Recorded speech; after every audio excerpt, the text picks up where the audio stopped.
Well, I think the extraordinary thing for me about the Black Lives Matter movement was how many white folks showed up Yeah.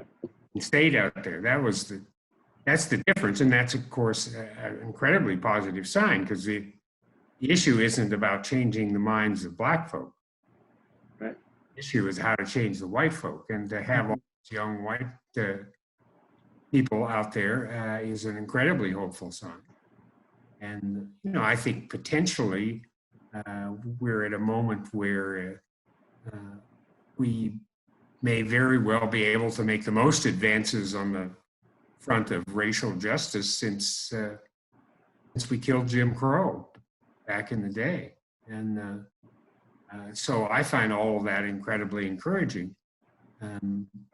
I think always one of the challenges to a movement in that situation is how do you control the knuckleheads?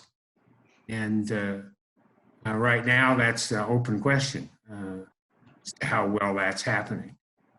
And, whether that's going to end up being a distraction.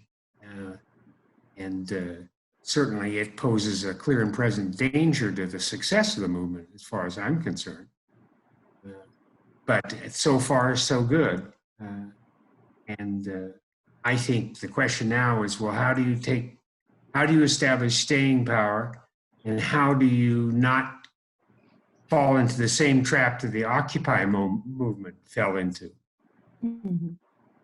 They occupied, and they spent all of their time holding down a park in New York, or holding down some other encampment, and that sucked up a lot of energy out of that movement that was unable to then translate the energy it was bringing into fronts.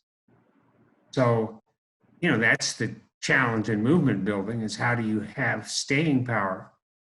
And I think it's at a stage where clearly the will of the people about the policing and the treatment of black people has been made pretty clear.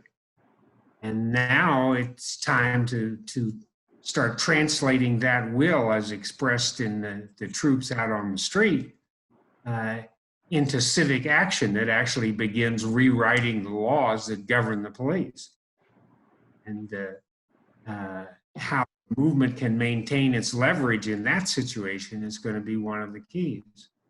So I'm in a position of being really impressed and thrilled that this is happening, and also feeling that there's a lot left to deal with.